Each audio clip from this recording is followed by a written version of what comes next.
आदित्य ठाकरे यांच्या नेतृत्वाखाली भव्य मोर्चा निघालेला आहे। हल्लाबोर मोर्चा हा पाण्यासाठी सुरू झालेला आहे। साहेब काय सांगाल, रस्त्यावरती उतरला तुम्ही पाण्यासाठी संभाजीनगरकरांच्या? नक्कीच छत्रपती संभाजीनगरमध्ये आपण पाहतोय साधारणपणे कधी 10 दिवसांनी कधी 12 दिवसांनी पाणी येतंय। हे कधीही परिस्थिती एवढी बिकट नव्हती। नक्की सरकार करतंय काय आणि कोणाचं सरकार आहे, काय चाललंय या राज्यामध्ये, हा प्रश्न आज उपस्थित होतोय आणि म्हणून हाच मोर्चा आम्ही करत आहोत। लबाडोनं पाणी द्या।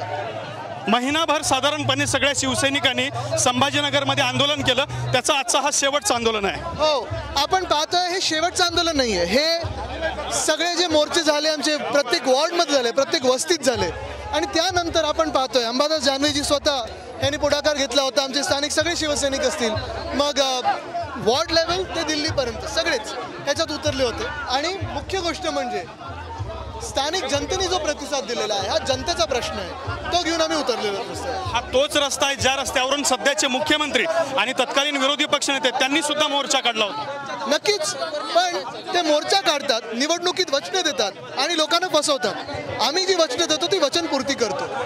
आता तुमचा सरकारला इशारा काय आजच्या मोर्चातून? इशारा देण्याची गरज आहे का? इशारा घेऊन सरकार करते तरी काय? हे जनताच रस्ता आहे, हा काही इशारा नाही आहे। जनताच रस्ते, पण डोळे बंद आहेत सरकारचे, कान बंद आहेत सरकारचे, कोणी काही बोलायला तयार नाही आहे। सरकारांना मजा मस्ती सुरू आहे, पण जनतेची कामं होत नाही आहेत। विरोधकांचा आरोप असा आहे की ही योजना जी रखडली ती तुमच्या सरकारच्या काळामध्ये रखडली। कोण आहेत विरोधक? कोण आहेत? आता तुम्ही आमचे 2.5 वर्ष होते, त्याच्यात जी आम्ही कामं केली, 12 दिवसानंतर पाणी येत आहे, ते ह्या वर्षी बंद झालंय पाणी। असंच सगळे पूर्ण महाराष्ट्रात आपण पाहतोय पाणी टंचाईचा प्रश्न। जे एका वेळी बोलत होते सगळीकडे जाऊन आम्ही दुष्काळमुक्त महाराष्ट्र करू, आपण पाहतोय आज तिजोरीतून पैसा निघून गेलाय, कॉन्ट्रॅक्टरच्या हाती गेलाय।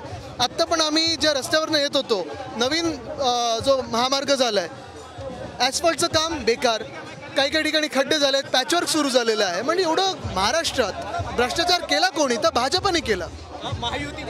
तर अशा पद्धतीनं आदित्य ठाकरे यांच्या नेतृत्वाखाली हा मोठा मोर्चा निघालेला आहे, ज्या मोर्चात स्वतः आदित्य ठाकरे सहभागी झालेत आणि हजारो लोक सुद्धा या संपूर्ण मोर्चामध्ये उपस्थिती नोंदवत असताना आपल्याला पाहायला मिळत आहेत। आणि अशा पद्धतीने एक भव्य दिव्य मोर्चा आदित्य ठाकरे यांनी आज छत्रपती संभाजीनगर शहरात काढलेला आहे।